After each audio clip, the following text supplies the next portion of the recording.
Please subscribe Tito Manny Vlog.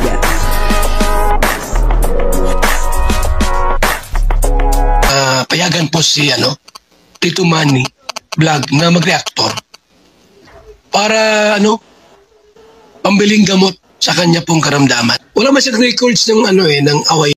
Grabe po, talagang dito ay natulala. Etong si Kalingap Mikoy, at sabi nga po ni Krista, ngayon, sabi mo ay amoy biik. Wala pong nagawa dito si Kalingap Mikoy. Papanoorin po natin yung video. Talaga nga namang napakaganda ng bidyong ito. Dahil napakaganda po dito ni Krista. Pero bago po yan, ako muna po bumabati sa inyo lahat ng magandang umaga, magandang tanghali, at magandang gabi sa inyo lahat mga kapatid. Saan man kayo ng panig ng mundo naroon ngayon, ay mag-iingat kayo palagi at pagpalain kayo ng ating Panginoon. Maraming salamat din po sa patuloy na tumatangkilik sa aking YouTube channel at nanonood sa aking video reaction. Patuloy lang po natin suportahan sila Kuya Bal Santos Matubang, Kalingap Rob, Ate Edna Vlog, Jack Tapia, at syempre yung mga kasamahan ko po sa Karepa. Ganyan din po yung mga Kalingap Reactor, at yung mga charity vlogger na Kalingap Partner. Ito po yung video na kung saan ay talagang hindi magkaintindihan. Etong si Kalingap Mikoy, nabigla po siya sa kanyang nakita. At para bang siya ay talagang natulala. Nang makita niya itong si Krista. Ang kabuuan po ng video ito ay mapapanood po natin sa YouTube channel ni Kalingap Rob. Natulala ka? Bakit ba ganyan ang una? Ano? Natulala si Hello!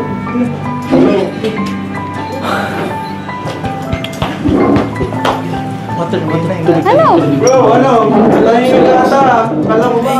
Tulong pa natin, Bro, tulong pa natin. Namumula. Ang ganda mo naman. Kala ko ba amoy vape? Oo. Itsura mo ngayon parang bango-bango tingnan. Oo, Tapos ngayon, tahimik ka. Yung ang ganda mo na, may mas gaganda ka pa pala. Ang hirap mong asarin ngayon. Wala akong makita kahit konting mali. Pero kanina, parang... Ang bango pa. Ay, nako. Tapos kanina, kung makapag ka. Bakit?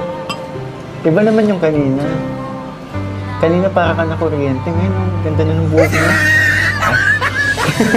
Hindi ko lang. Huwag mo akong asarin ngayon. Masaya ka naman ngayon. Sorry. Gusto mo water? Iba lang kita? Hindi, okay lang. Gutom ka na ba? Medyo. Kanina pa ako nag-aalala sa'yo. Alam ko hindi ka pa kumakain. Kaya nga Pero, seryoso. Sobrang ganda mo. Ay, binabala mo na naman ako porket ganito ayos ko. Ganda pa ng suot mo. Nagkaano na naman tayo, pareho tayo nakapink ko. Mansarin pa natin to? Hindi.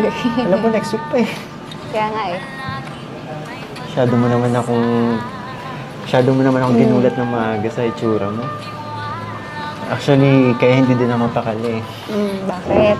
Kanina pa ako may gustong sabihin sa'yo. Ha? Nagugutom na ako. Tingin mo muna ako. Nagugutom na talaga ako. Feel. Ayaw mo makinig. Nagugutom. Kumukulo na yung tiyan ko. Sige. Sikasuhin kita. Basta,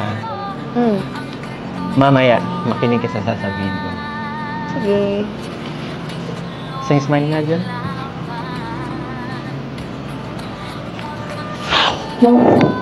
Ano bang sasabihin mo?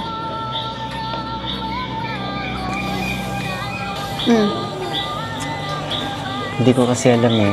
Kanina kasi gusto ko nang sabihin sa'yo eh. Ngayon tuloy, parang ang hirap na sabihin sa'yo. Anong mahirap? Anong gusto mong sabihin? Bakit? Para kasing ang good mood mo ngayon eh. Syempre. Parang hirap mo kausapin, parang bigla ka na lang aatake mamaya ng pagkaano mo eh. Pero okay lang ba Ano kung ba? sasabihin ko sa'yo? Ano? Ano bang Pwede ba?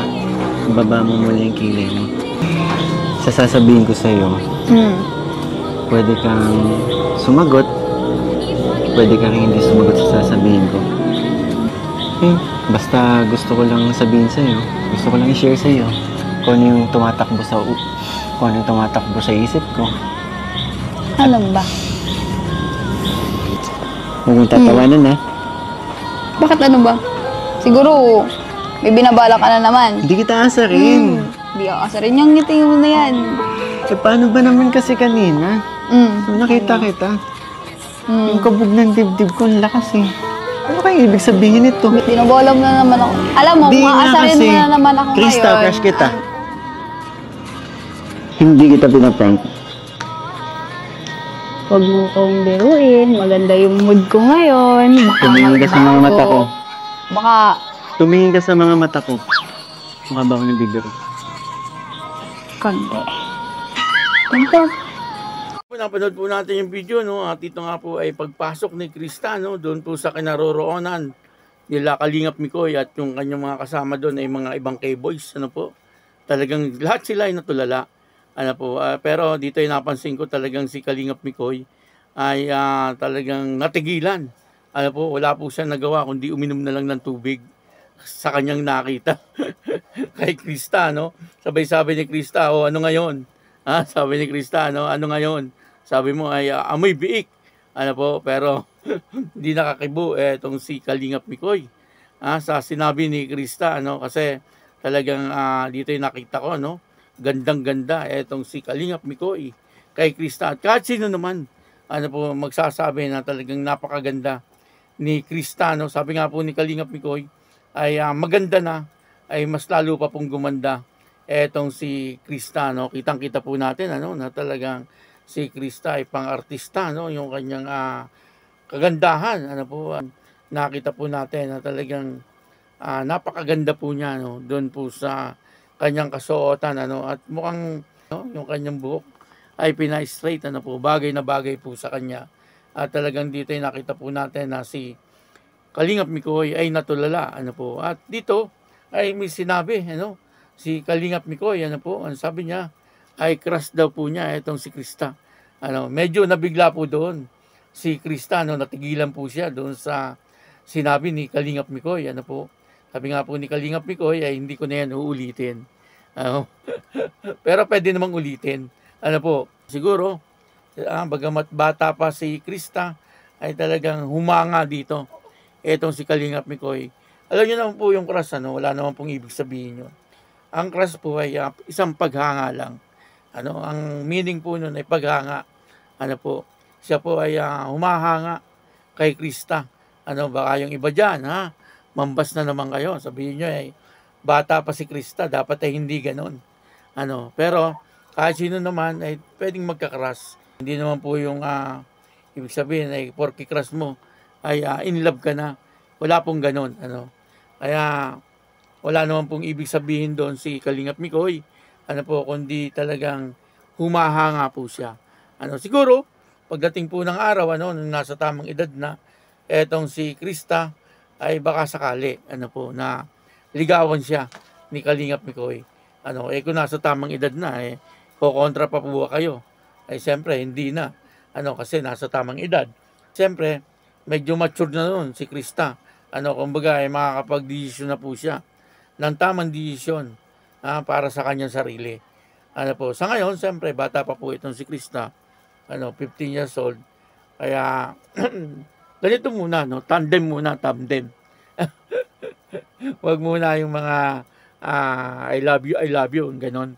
Wag muna, no? Tama na yung crush muna. Ano po. Ayun, ano, maraming salamat po sa inyo lahat. At ako po si Tito Manny Vlog na nagsasabing, God bless you all, Diyos Mamalos.